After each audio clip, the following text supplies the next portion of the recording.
So much better.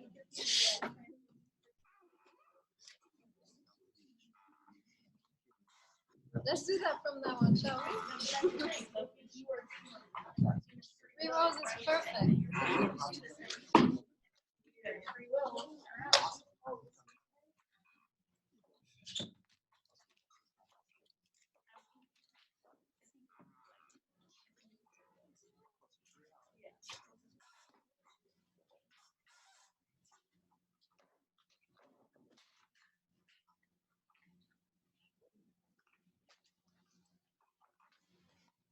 All right. So did we last time talk about the common denominator of the 3 speeches, or did I not have time? Agathon. Did we or not? We only got through the first 2. Okay, we didn't do that. We didn't do Agathon, yeah. Right. Oh yeah, Agathon. Right. Okay, let's do Agathon. Yeah, let's do Agathon. Conclude on the common denominator, and then we'll look at the Otima. Okay. So last time we did Pausanias, and then we did Aristophanes.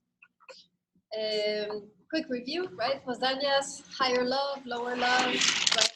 And of course, the idea is to love not just the body, but the soul, the spirit, the intelligence, so that you fall in love with what is lasting in the person, so that when the beauty fades, you still have something that you love. So this is the secret. One of the secrets to creating lasting love is to make sure you fall in love with the right person. That's, I guess, the basic advice, right?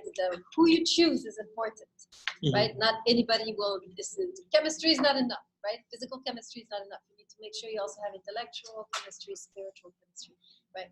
And then we saw Aristophanes, which is the whole idea of the soulmate. And what was the criteria? How can we recognize our soulmates? What do we have to do in order to attract our soulmates? Remember? Perfect. Yes. Exactly. If you want to attract the highest version of yourself, your soulmate, become the highest version of yourself, right? Work on yourself, become the highest version of yourself, and then you will attract that amazing person that you were meant for, right? And so that, we talked a little bit about that, right? Okay, now let's look at Agatha. So let's go to page 29. Thank you. 29, you said? Yeah. Can't see anything. Here we are. Yes, thank you. No problem. All right, so who is Agathon? Anybody remember? Who is he? Is he, remember, the party is a mixed party. You have a bunch of graduates, right, seniors from high school who are entering the political life, and then you have a bunch of politicians, important people. Agathon, which category is he in? I was trying to guess from the way he's speaking. Anybody was able to guess? Is he one of the older guys or is he one of the younger guys? He's younger, right? Right? We're going to look at that. So absolutely right. Agathon is one of the graduates, right? He's also happens to be pretty wealthy, pretty well connected. He's the one who was hosting the party, meaning he probably had money. He probably was already, you know, the star of the event, probably attracting a lot of offers already. And so he is invited to speak, and this is where he makes his first mistake. Right? When you are just a high school graduate among learned men, and someone invites you to speak, what should be your response wisely? No, thank like, you. it's okay, I would rather listen to, who is he, right, to make a speech? What does he know, right? And we were going to see this in the way he speaks. Actually, he's going to be making faux pas after faux pas, in other words, putting his foot in his mouth over and over. He's going to be making blunder after blunder. It's a disaster, right? And Socrates is going to finish him off at the end. I don't know if you noticed, right? It's absolute massacre. So let's look at this, right? He begins, page 29, the top. Here's Agathon, child, right? Very young, inexperienced, starting with, I claim. Okay, where's the mistake here already? Already just that. You know it's going to go very wrong. Yes? The I claim part. Yeah, what do you mean I claim? Who are you to claim anything? Go back to your mom, right? It's like, right, I claim already. It's not I argue. It's not, you know, I have reflected upon this and now here's the result. It's not, perhaps, it's I claim. You can already sense massive arrogance in this first line. And the arrogance just multiplied, right? But already you can sense the direction he's taking. I claim. And then watch what he says. And watch what he says, how actually offensive it probably was to the ears of his hearers, right? This is someone who has not read the room. He has an absolute failure of reading the room. Watch what he says. Love, if it is proper to say this and does not cause offense, is the happiest. Okay, so far so good. Because why? He's the most beautiful and best. Then he continues, worse and worse. He's the most beautiful. Why? Because he's the youngest of gods, right? Then he says, love naturally hates old age and keeps his distance from it. Always associates with the young and is one of them. Okay, this is a massive catastrophe. Why? There's two main reasons why. Already you're hearing this and you're like, whoa, ow. You should be cringing. Yes. He's cocky. Huh? Cocky. So he's cocky for sure, but what is he saying that is number one, offensive, number two, wrong? Yes. Okay, first of all, look how deeply entrenched he is in the cave.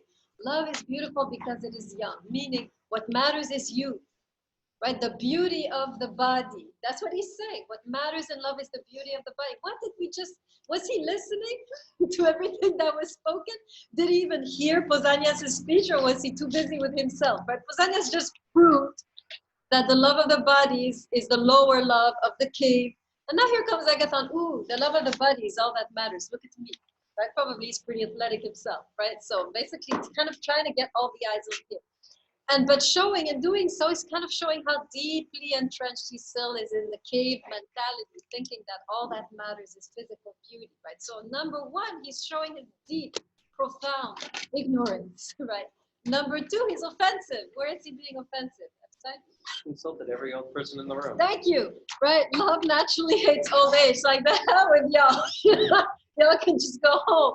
Love hates you, right? Just insulted. How is he going to get a sponsor like this? I wonder, right? I don't know what he's doing, but he has insulted basically everyone. So, and he continues on and on and on like this, right? And then he finishes and he's quite happy with himself, right? Sits down.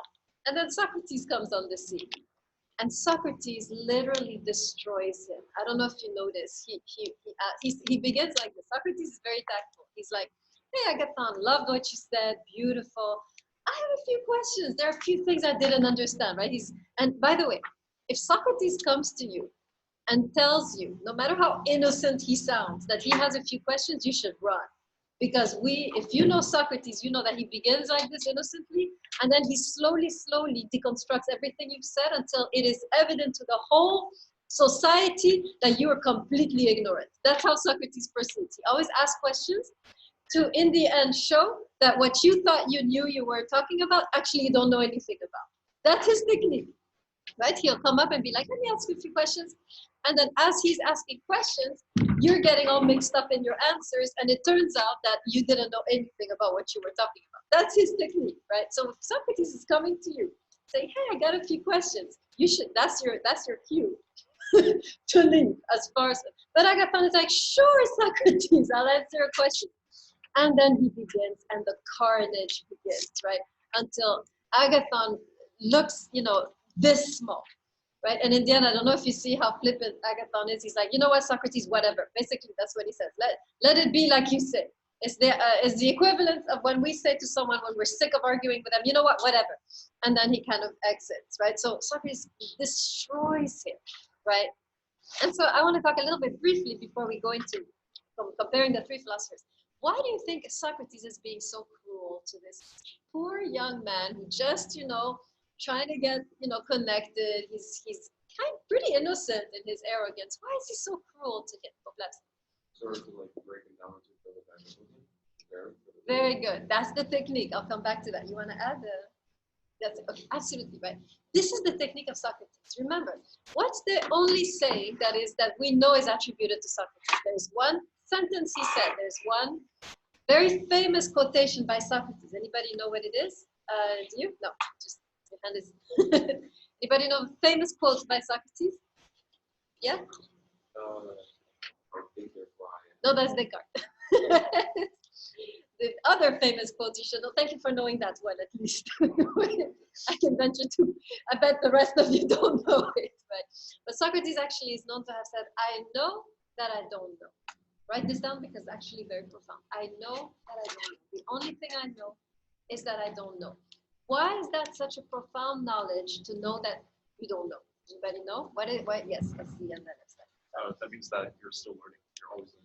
Okay, absolutely. I know that I don't know means I'm open to know, I'm open to learn. I'm a blank slate. I am ready to grow, mature, right? If you know something, are you ready to learn? No, you know better, right? So anytime we are in a state where we know, where we are sure of ourselves, this is a dangerous state according to Socrates. Because you are therefore not able to grow, you're not able to go any further, you're stuck in your small, narrow cubicle of knowledge, right? So Socrates, so yeah, go ahead. You also know your limitations. Yes, right? You know your limitations so that now you can transcend your limitations, right? So when Socrates comes to Agathon, he's destroying him. Why? As Blasi was saying, so that he realizes how little he actually knows, and now maybe there's a chance that he'll learn something. We don't know if he ever learned. He doesn't seem like the type who would learn anything. The way he responds, not very humble, right?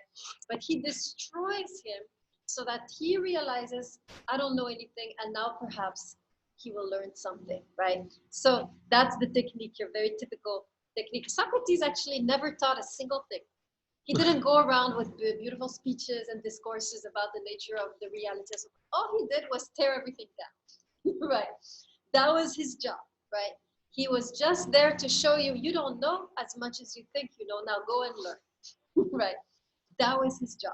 Never had a single positive teaching. It was all just kind of showing how, yeah, you need a little more knowledge than you think you have, right? Okay, now we're ready to compare the three.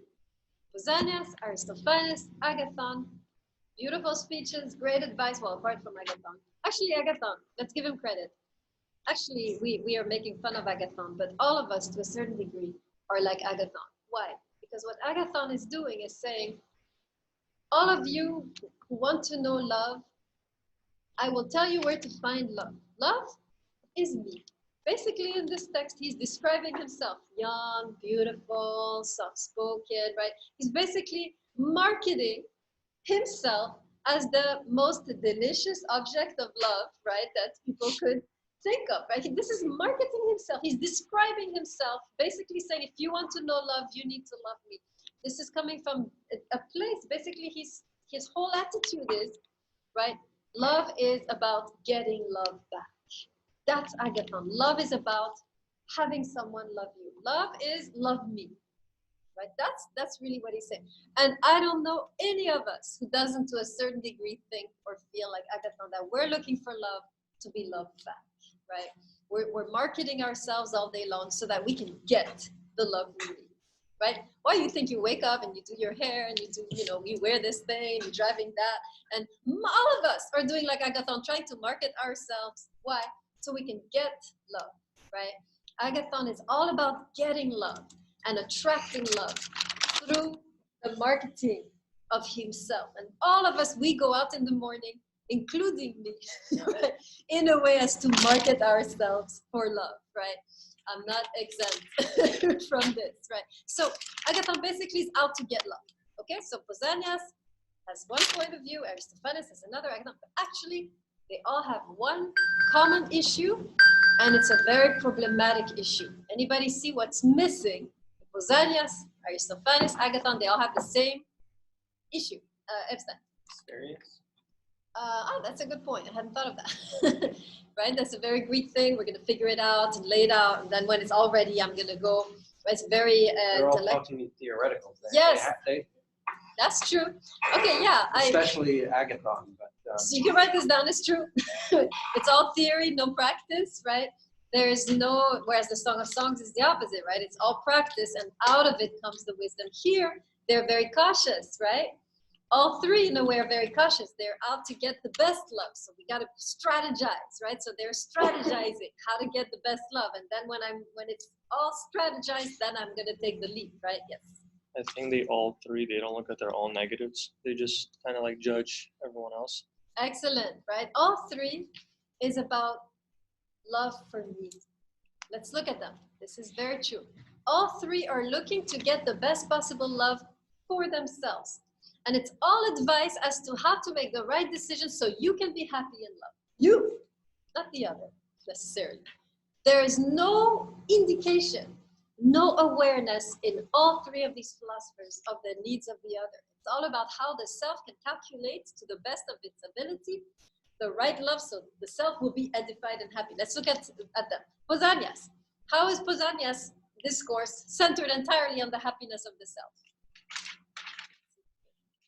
What does he say? Which tells you it's all about, let me make the right calculation so I can be happy in love.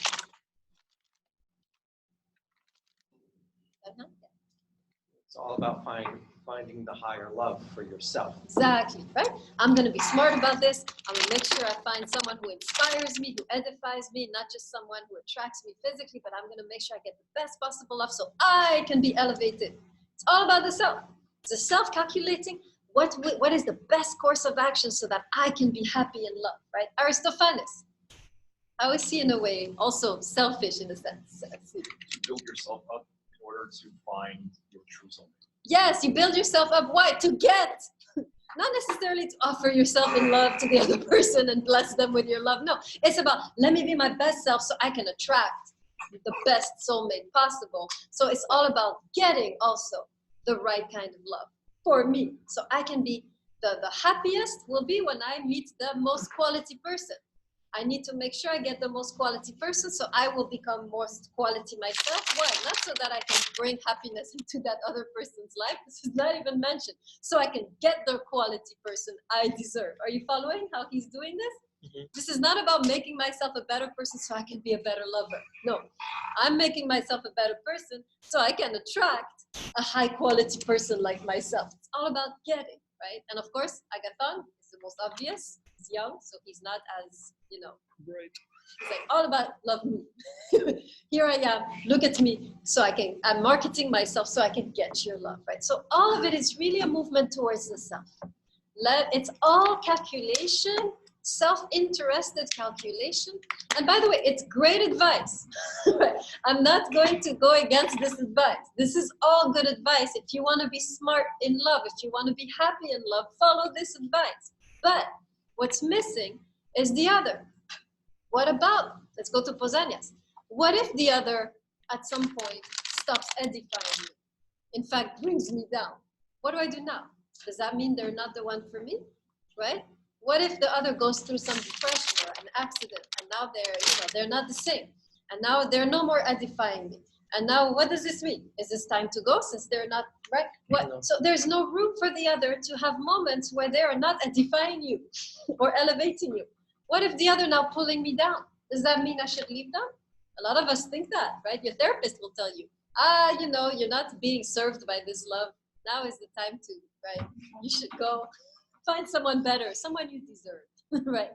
So there's no account, right? This is missing. There's no account for those moments when the other will sometimes, inevitably, I can promise you that, bring you down.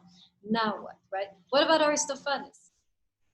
How is the other missing in Aristophanes? He's like trying to be the best version of himself, but he doesn't really talk about how his partner is going to be the best version of herself.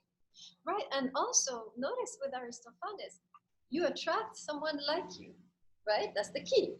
I'm going to become the best version of myself so I can attract this soulmate who is, so like attracts like for Aristophanes. It's not opposites attract, right? Like attracts like. But what if all of a sudden your partner emerges one day and they're completely different from you? All of a sudden they have this opinion and you're like, what? You want to vote for who? What party are you want to join? Like, and people have literally split up over political parties. Like, I just can't be with someone who votes for that person, right? So all of a sudden they emerge and they have a different opinion. Now what? Are they still your soulmate? Now that they're not anymore the like that you are attracted to, right? What about differences, right? Aristophanes has no plan for when all of a sudden differences perk up that are not attractive, right, to you, that you are not attracted to. No, sorry, Lucy. Really impactful with that. None of them focus on what kind of lover they are, just what kind of love they're looking Absolutely, absolutely. I'll say that in conclusion. That's perfect, right? Finally, Agathon, just to finish the line of thought, right? Agathon, of course, no other, right? It's all about, let me get what I can. In fact, and he's going to seduce, right? This is the seductor, in the bad sense of the term, the seductor which manipulates, right? The people around him, so they are attracted to him, right? This is, again, this is an act of control, right? He's really flaunting his goods so that people will inevitably flock to him, right? So, and to conclude excellent with Noor, right? It's all about how can I get the best lover? It's never about what can I offer as a lover. It's all about getting the best lover, but never about developing myself as an amazing lover for the sake of the other, right? So make sure you write this down. This is exactly the problem. It's about what can I get and not what can I offer. Let me say that again. This is the key. It's all about what can I get, never about what can I offer. The other is inexistent. And this is what struck me as I was reading these speeches. I'm like, wow, this is all about the self. There is absolutely no room for the other to go through their issues, to be different, right? To sometimes not love me as I want to be loved. And what then? There is absolutely no reflection on that, right? Epstein, go ahead. In defense of Agathon, even though he's incredibly shallow, he does have a point, which is that if you don't find your partner attractive, it's not going to last long either. The other ones are really about the emotions and the character of the person, which is important. But if you don't find the person attractive, it's not going to last very long. That's true. Yeah, I mean, it's true. Or even start. Yeah. No, even Agathon has a little bit of truth, right? In that he's saying, market yourself. Don't be, sitting there looking all sweaty or whatever, right? Just market yourself. So it's important. But he stays there, right? That's it, right? And again, it's all about market myself so I can get what I need, right? This is our culture, by the way. This is where we live all day long. All day long, we are marketing ourselves in order to get. We are stuck in that Agathon bubble. We have absolute no notion, at least we're not taught as a culture, right? Maybe you're taught individually, but as a culture, we don't have a notion to, well, what about the other, right? See, go ahead. Wouldn't Aristophanes argue that since you're on the same level and you're, well, more or less the same people, that your line of thinking would be the same, like your way of thinking would be the same, and thus there wouldn't be a difference that is big enough for you guys to really You'd be cause. surprised. You date someone, you feel like you're on the same level for months, and all of a sudden, that thing comes out like a pimple, right? It's like, whoa, where'd that come from, right? And now, actually, you're asking yourself, should I still be with that person? If you're like Aristophanes, right? You're dating someone because you're so alike. Right, you come back from the first date, you tell your roommates, oh my God, we listen to the same music, we read the same books, we have the same values, and you're ecstatic. And then a few months down, you realize there is this profound difference, which is almost a deal breaker. And now you're tempted to leave. If you're thinking like Aristophanes, you will leave. And that's the problem. Should you leave if there is a deal breaker difference that pops up, right? Yes. So what if you were able to mend that difference somehow? Yes, that will be the instinct, right? But sometimes you can't. Then what? Then most of us really, because we are Greeks, to be honest. We are Greeks. We are so seeped in Greek civilization and culture. We don't have a notion, right? So we can't see ourselves surviving with such a massive difference, right? Whereas if you look at, that's why I like the Hebrew text that we studied, right? Because they're massively different. And yet they allow these differences to shape them. Right, the woman is maturing at the contact of the difference of her partner, and he likewise, right? So differences can be opportunities for growth. That's what we see in the Hebrew text, but in the Greek text, differences are a deal breaker.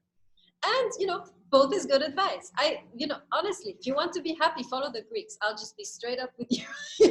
If you want to be happy in love, if you want stability, harmony, order in love, follow the Greek advice. However, if you want a challenge, adventure, and whatever, self-transcendence, follow the Hebrews. It depends what you want. You get to pick, right? You get to pick which path you take, but you will, the Hebrew one is not necessarily going to bring stability and happiness, but it will bring challenge and growth and self-transcendence. And you have to decide what kind of lover and relationship you want to forge, right? So I love both, to be honest, right? I think both have something going. Right. Okay, Good. So now you can see the common denominator, right, between the three speeches and how they're alike. Now we move to Otima because she's going to turn the page on that. She's going to really go in a different direction. And it's interesting, we already sense that in just her character, right? There's two things interesting about Otima. What are they that are different from these guys? Yeah, she's a female, and anyone has more to say? There's one more thing that was indicated, yeah. She doesn't exist in reality. Oh, okay, we can say that, yeah. She might have. It's not sure. Oh, okay. I hadn't thought of that either. Maybe. There's one more thing though. Yes. She thinks of love in like a different way from males That's do. for sure. That's for sure. But there's an indication already before we even know what she's saying that she's gonna be very different. See, you want to try? I'm not sure, but like, she's not on the same level in a way. She's not famous like them. So yeah, you're on the right track. You're on the right track. Yeah, Popleski. Isn't it that since most of the dancers who talk about the concept of love or men, they have a different perspective on what they do in love, while people have a completely different perspective that comes from an outside source. Yeah, very good. Outside source is the key. Is Otima Greek? She's not Greek. She's a foreigner. Those are the two things, right? It's indicated somewhere in the text. I don't know where anymore, but I remember reading it, right? Number one, she's a female. Number two, she's not actually Greek. And so we know just from looking at her that something completely different is going to happen. By the way, kudos to Plato, right, for including Otima. This is a very un-Greek thing to do. Plato really transcends his culture. You can see that, right? He has a bunch of Greek guys, and that would be the classic, Greek way of thinking. But he includes this foreign woman with radically different perspectives. So that just tells you something about Plato, right? Exile. Doesn't she also talk about the other sex where the guys just talk about Yes. men? She actually also talks about men, but she's talking about it from a female perspective. Yeah, she's talking about sex with women, which we haven't heard about yet. Right? This is very different, right? Absolutely. So so you have homosexual or homoerotic relationship with the three speeches, and then you have the heterosexual, heteroerotic relationships with Otima. So that's also a big difference, right? So, okay, so here's how we're going to look at that. I'm going to do something which is done often in philosophy and academic circles. We are going to offer together a feminist critique of the way Otima's speech was written by Plato. Okay, so what I'm going to show, and we're going to see this, is that Otima actually starts out speaking very much like a woman would. She's talking about her experience. She's talking about her embodied experience as a woman, right? She's talking about her desire. She's talking about the experience of pregnancy. So she starts out really speaking from her own feminine experience, and then slowly, what I see in the text is she's becoming more and more abstract until the end, the ultimate love is the love of what? Anybody remember where she climaxes? It's very far from her body. Where does she end up? What's the highest love for Otima? Did you read the whole thing? Where does she end up? What's the highest love? So she starts saying, first we love people, and then we love, and then it goes higher and higher until the highest possible love is what? Yeah. Not God, but you're close. Yes. Giving birth? No. No. We're far away from her body. She ends very far away from her body. The highest love is the love of what? It's the name of the class you're taking. What does that mean? Ethics. No. Philosophy doesn't mean ethics. What does philosophy mean? Philosophia. What does it mean? Anybody know? Should have done this. Life. No. What's philo? Yes. The study of thought. Not the study of thought, no. Oh, this is so delightful. Right and wrong? Philo is love. Sophia is wisdom. Philosophy is the love of wisdom.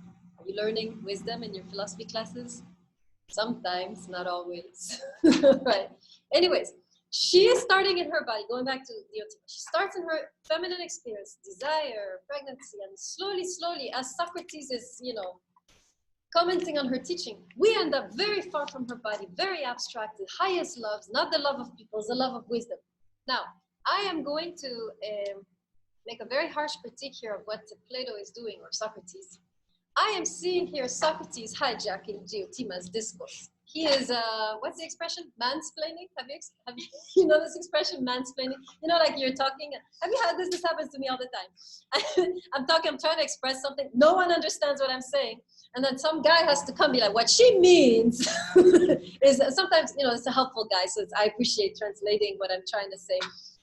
But yeah, this is a nice guy. Other guys will just interrupt, right? And just say, right. So it's a mansplaining situation where she starts out very, very candidly with her own feminine experience and would have gone in a very interesting direction, I believe. But Socrates takes over and he's like, actually, you know, what we really mean is the love of wisdom. I am seeing here, are you seeing this? What just happened? Do you see it with me in the text that she begins? And then Socrates, as he is, you know, continuing to speak on her behalf, kind of goes very far, hijacks her speech in order to make her say what he wants to say. That's very Socratic. The love of wisdom is the highest wisdom. You see how Socrates is not interested in sex, right? Not interested in people. You saw at the end with Alcibiades comes in, loves Socrates. Socrates is like, I don't need you, right? What matters is my wisdom. So Socrates is very much into the higher love and, you know, the body, people don't matter. So I don't think that's where Diotima was going. I think Socrates starts with Diotima and then goes in his own direction. This is my reading of the text. Are you seeing a little bit what I'm saying? Are you kind of seeing, can I see some nods or are you just going to stare at me?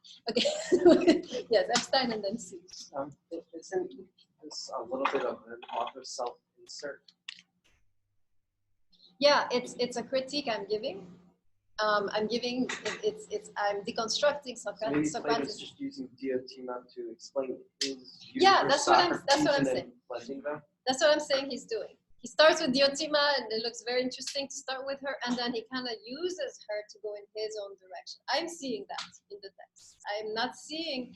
I'm not seeing where she would have ended with that. I think it would have been very interesting to hear her perspective. See, you want to add?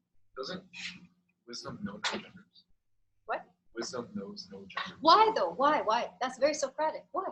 Because can't we see wisdom associated with certain gender? I would go in that direction. I'm an absolute essentialist. I have no shame. I'm shamelessly essentialist, right? In the sense that I believe that your body has specific wisdom associated to your body. I know some of you will disagree. But for me, if you're a woman's body, if you're a man's body, you think differently. Even in terms of ethnicity, right? If you're a black body, brown body, white body, you will think differently based on your culture, your background, and so forth, right? So I really believe in the wisdom, embodied wisdom, right, personally. And Diotima was going somewhere, right? She was going to give us a profoundly new revelation on love based on her own embodied wisdom. And I know not everybody would agree with me.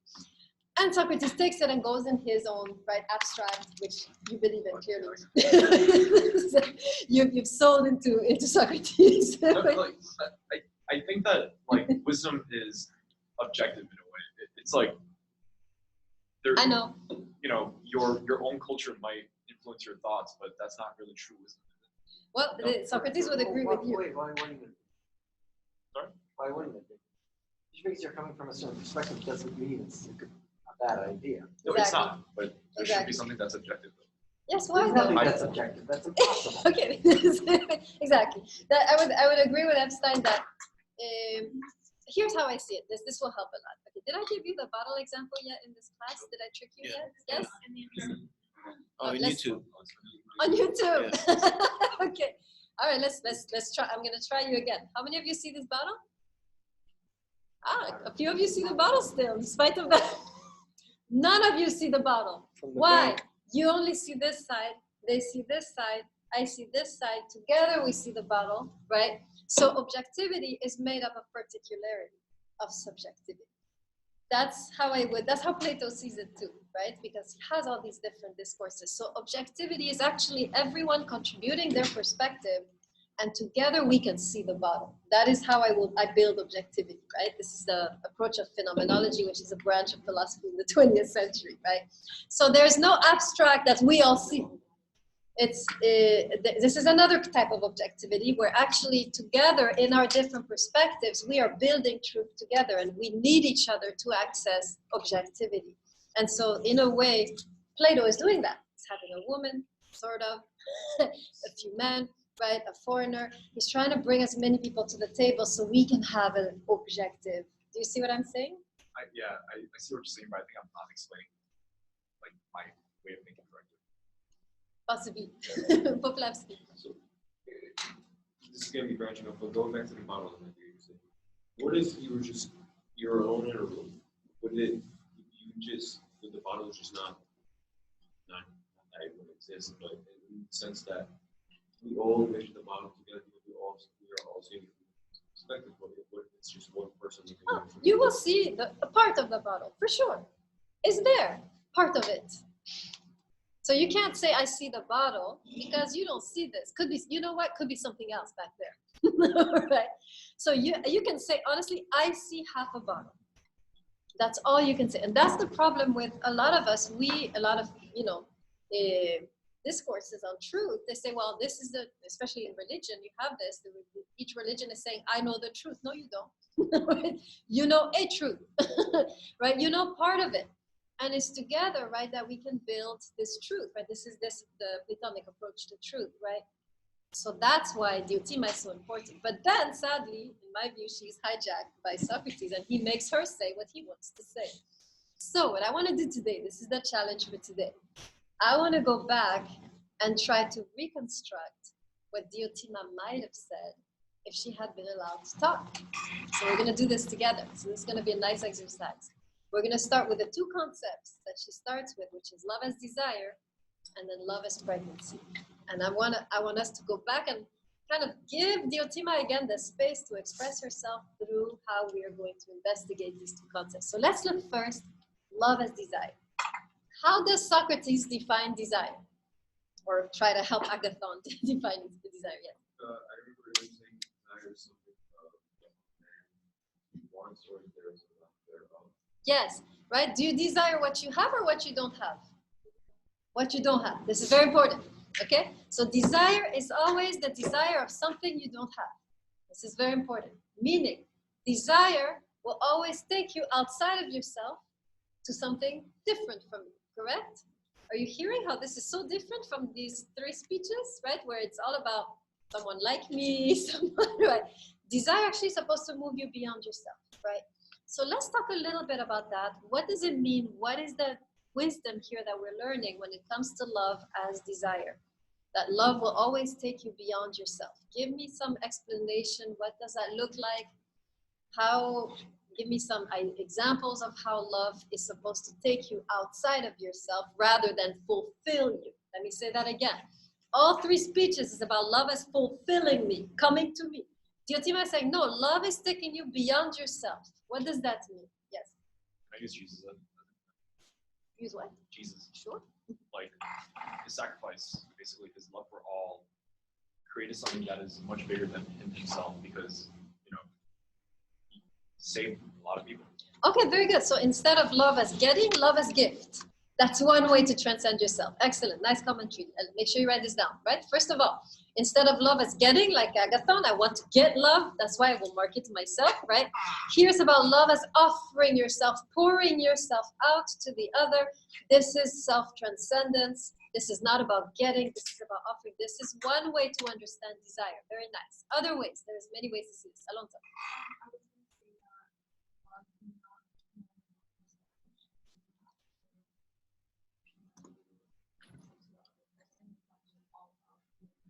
Very good. Okay, make sure you write the second point, right? Love is not about you, but what you want. Sometimes you have to negotiate what the other person wants. Sometimes you have to make room in your life for the other person by allowing their desire, right, to exist and not just your desire. But in doing so, this is so interesting, by the way. When you allow another person's desire instead of your desire, we feel it like a loss. Actually, it's a gain.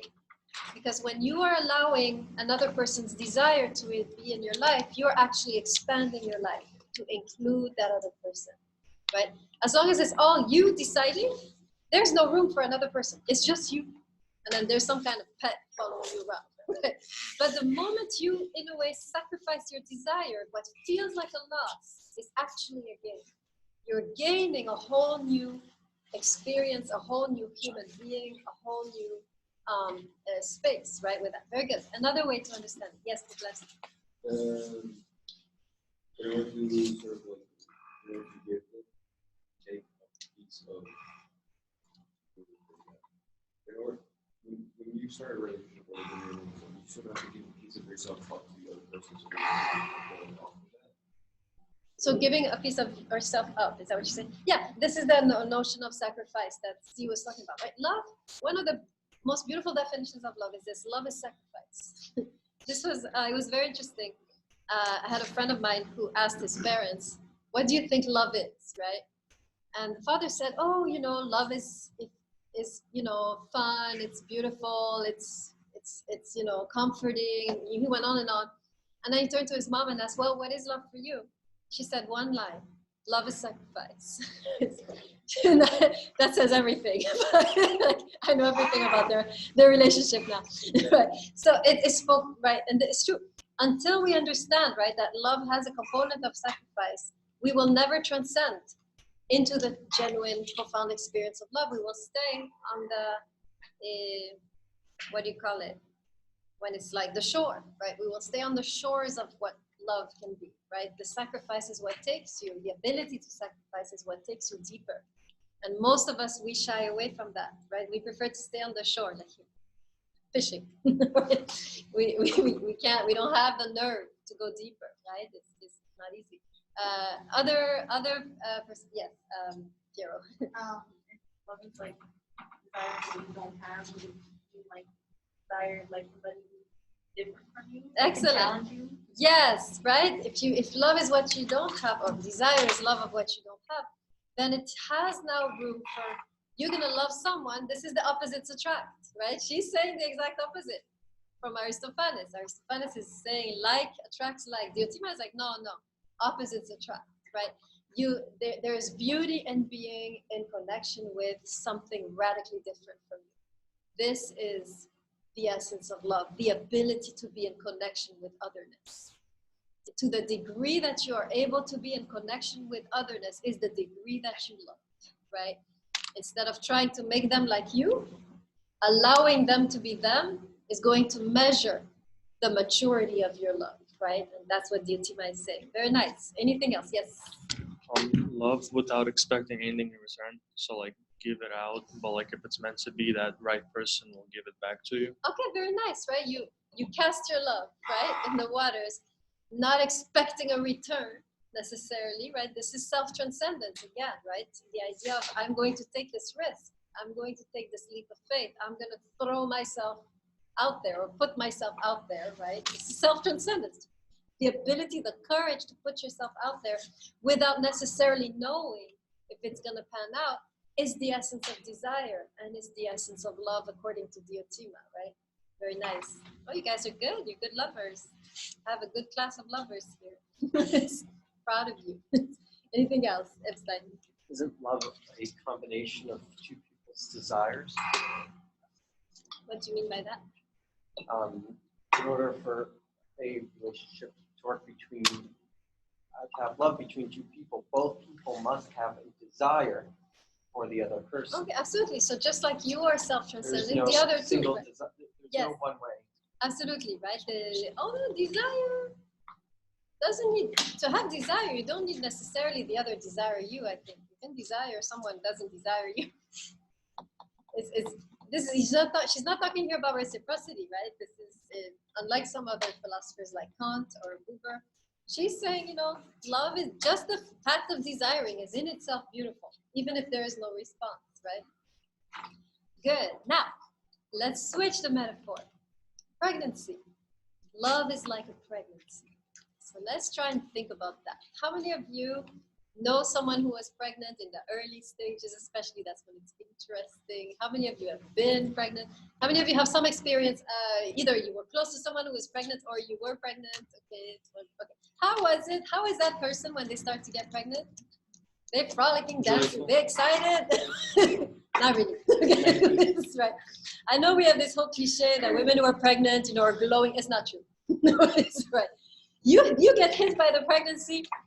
All of a sudden, right, you had energy to do this, you could do that, all of a sudden, all your energy is sucked into this thing, right? No more energy. You're falling asleep at 4 p.m., right? You go to bed at 8. you have no more social life. It's over. Your whole life is being sucked into. I know I'm painting a dire picture, right? The pregnancy, right? How are they like in terms of mood? Are they happy? No. No. They're going through all kinds of terrible hormonal changes, right? They will snap at you. They will like pull out this thing you did 5 years ago, 10 years ago, throw it in your face, right? So it's not easy, right? Eventually, right, they give birth, but it's not easy. So what does this tell you? And then, of course, the birthing process. Oh my God, it's the most painful thing, right? I hear that a woman giving birth gets to a point of pain where she will think she will die, and then she gets over it. So this is excruciating, right? So what does this tell you? This experience of pregnancy, which of course opens up onto this amazing, right, human being. What does it tell you about love? What can we learn from the process of pregnancy about the process of love, right? Let's see, Alonso, going down. Go ahead. Okay, absolutely, right. Let's not expect love to be kind of a smooth ride, right? It's a pregnancy, it's a birthing. Very often, right? Very often you have to go through birth pangs in order to birth your couple, to birth your relationship, right? It's not necessarily going to be all, some people, by the way, have really smooth pregnancies, right? And some people have smooth relationships, right? Depending on their body, depending on the two people, but often, right? It's chaotic, it's a struggle. So very good, I like that one. Koplevsky. Oh, yes. Yes, a giant commitment. And you lose to gain, right? The woman loses a lot of her agency, but she gains also a whole new world, right? So loss is gain in the pregnancy process. Interesting. Let us begin to see loss as a gain, right? Losing a part of yourself in order to receive so much more.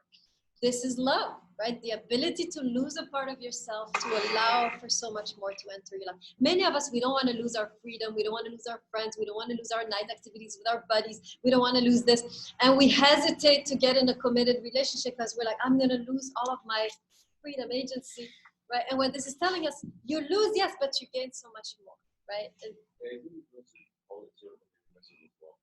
Investment, You're yes. investing in building a strong bond to come out of that pregnancy, or you're investing into like a stronger bond. Very good, right? You lose in order to gain this stronger bond. Absolutely, very nice. Yes, we'll just go down. Like an investment, it's like love as a creation. Yes, Sorry. I love it. Continue, you're doing well. Like you're creating something bigger than yourself. Yes, love as creativity. You know why most relationships fail? I will tell you. Complete lack of imagination and creativity. We're sitting here, we're looking at the situation. Oh, it's bad. Therefore, I will leave. Really? That's all you can do? Right? Now is the time to become creative and to work that thing. See what you can do with this person. See what you can do with this situation, right? We are losing opportunities to be creative and imaginative in how to grow out of a painful situation, right? Yes. Yeah, how do you get that imagination back? Because for the last 2 years, these little things have kind of taken away everybody's creativity and imagination. Has it? Are we there? That's true. It's seen children and everybody. It's very sad. Everybody just wants to be on a phone. Everybody just thinks that a phone will solve all their problems. Yeah, I'm a pre-phone person, so I live, before phone, BP. So yeah, no, it's true. This is a challenge, right? For me, I'm saying it because it hasn't even been done yet. I don't think we have spent enough time looking at our partners and thinking, what can I create out of this situation? We just see what is there, and then when it's not good, we leave. But the creative person can work with any material. Am I right? If you're creative, I give you clay or a lump of dirt, you will do something with that. That's the sign that you're creative. How apt are we to take what we have been given and make it into something beautiful? That's creativity. So I love that, right? Taking what you have been given, instead of saying, oh, let me find something better. Taking what you've been given and let me see now what I can do with this situation, with this partner, with, in this country, in this city. What can I do? How can I make this beautiful, right? Very nice. Okay, now we're getting to y'all. Epstein, and you'll be last. Love takes time. Okay, yes, the process of creating. You guys are so good. Like, I'm so glad this is gonna be recorded and out there in the world because you guys are so good, right? It's a process. It takes time. What happens if you want to? You're a woman, right? You're pregnant. After 3 months, you're like, you know what? The hell with it. Let's get this baby out. Let's do it. Come on. What kind of baby you're gonna have at 3 months coming out of you? Is it baby? That's the question. This is a Supreme Court question. Is it a baby? Right? It's not going to be finished. It's not going to be ready. And too many of us, we want things to happen now. And we want that relationship to be birthed now. And when we do that, we abort the relationship, right? This is what is happening. So we need to allow sometimes the time the relationship needs to grant us something fully finished, right? We get impatient. We want to birth it now, and it comes out, it doesn't work. Okay, sorry, very graphic class. It's the Otima, guys. And we're talking embodied love. So go ahead. No, you're done? Okay, Piero. When we go back to your, like, trying to say that, like, soulmates, like, they're built, they're not really, like, out there. Ooh, I like that. Yes. Ooh, that's so beautiful. Soulmates are built, created, produced, right? You have the person you end up with, right? And maybe it was a childhood mistake to marry them, right? Sometimes you will feel like, oh my God, what a mistake I have made to be with this person. There must be someone better. And she's saying, which is true, right? You can work the relationship so that that person becomes your soulmate, right? In the ancient times, we would have arranged marriages in most cultures. They didn't even know each other. And they would fall in love through the process of going through stuff together. You can fall in love with anyone you went through something with. Have you seen that? It's a movie, I forget the name. It's two people end up on a desert island and they hate each other. And in the end, they fall in love. What movie was that? It's like some kind of like some wreckage, right? And they hated each other on the ship, and then they end up on this island. They're the only two survivors, and they hate each other. But they go through so much together that they end up falling in love. No one saw this movie. I didn't even see the movie. I saw the trailer. So anyway, this is a possible scenario. Anyone you go through stuff with, you will develop some very strong intimate bond, right? So you can actually create the soulmate through everything that you're going through. It's not someone out there, right, that you need to attract. That's a different perspective. Very nice. Closing thoughts. Otima, anything else you want to add? Good. Oh yeah, let's. Yeah, like one of the initial questions I had was why did she use it for pregnancy in the first place? No, that's not bad. I'm just wondering why she used it for pregnancy. Yeah, so she's talking about love as, if we go back to the text, right? Because we've left the text. But if we go back to the text, what Socrates is saying through her is that love is supposed to produce something beyond yourself, which is actually nice. It's not about getting, it's about creating something new and adding to the world rather than subtracting to the world. I think that's where he's going, right? And the love of wisdom, of course, is the ultimate gift, right? So that's where she's going with pregnancy. That's why she's different. But then we went in a different, right? We went on our own stratosphere here. Okay, very good. Anything else? This is nice, very inspiring. Okay, you have your test coming up. Let's talk about that. Right, every test. Yes. Okay, so the test, you have the questions in your syllabus, right? Yep. You have 2 questions. You have how does one extract commitment according to some songs, and contrast. Contrast means you show the differences, not the similarities, right? Contrast the 3 speeches with the Otima. So here's the way you succeed on the test. So initially, of course, what I told you earlier, in the semester, your notes should be very, very detailed, copious, right? You should have been taking notes of every word coming out of my mouth is on your paper now, right? So you're gonna look at the test, and you need 2 things. You need all of the elements of the lecture to answer the questions. So you need to write as detailed an answer as possible, even if it's too detailed. Even if you go beyond the 1-page single space per question, right? Feel free. Write as much as you can about the topic. Bring in as much of your notes as possible. I'm using the test to see how good you are as a note taker. That's what I'm interested in. I'm not interested in your intelligence. I'm not interested in your creativity. I want to see what kind of notes you take. That's the goal of the test. You can be intelligent and creative in the essay, in the reading assignments. The test is kind of a bit robotic, right? Yes. Do you want us to quote? Yes, that's the second thing, right? So the second thing is everything you say, you have supportive quotes, right? Most of the quotes we do in class, so you should have those underlined already, but sometimes you will need to look for them, but very rare, right? So you need the supporting quotes, and then it's 1 page single spaced, and you have therefore a total of 2 pages single spaced, right? Yes. Can we like write a paragraph, like all our thoughts that we want, and then just use a few quotes to back up what we wrote? Or it has to be each time, yeah, because that's how we write. You say something, you need to immediately support it, right? So that's the proof. Got it. That if you say Plato says blah blah blah, and then you don't give me a quote, I won't believe you. Okay. Right. So yes, integrated in the body of the text. Yes. Sorry, one last question. Can we contrast in separate paragraphs, or you want it all in one? So when you contrast it, you take the 3 speeches, what they say, right? This is a good question, actually. Make sure you guys are hearing this. You take the 3 speeches all together and tell me what unites them, right? That's why we worked on common denominator, right? Don't give me each one separately. I don't care. What unites them? And then how does the Otima differ? That's a very important thing you need to know. So the 3 speeches, tell me what unites them. What is the common denominator? We talked about that. And then you contrast that with the Otima. So that'll make it easier. So 2 separate, okay.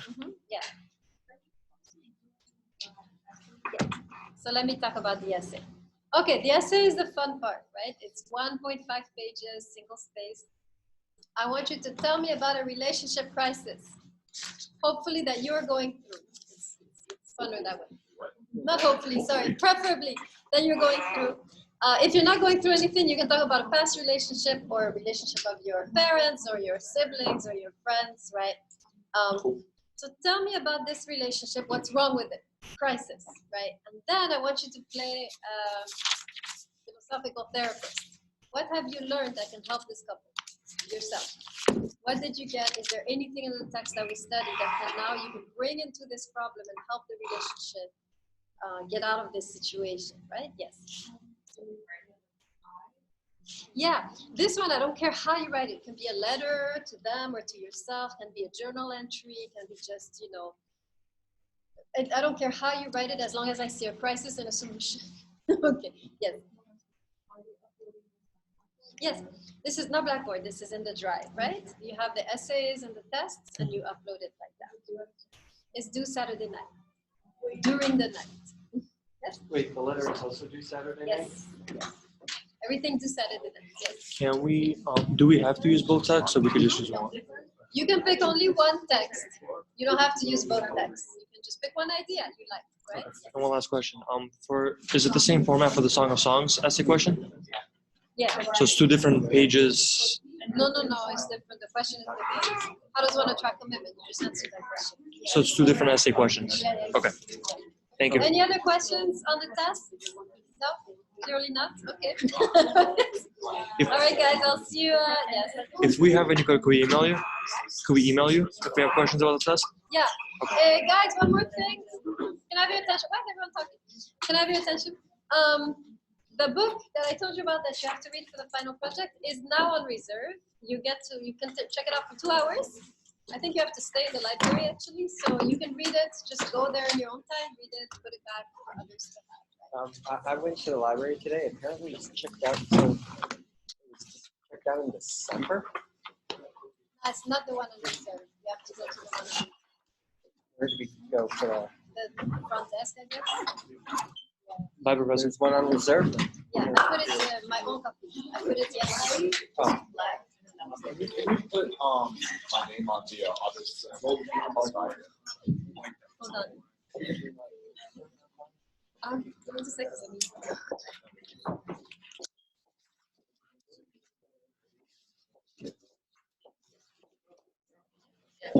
Yeah, sure.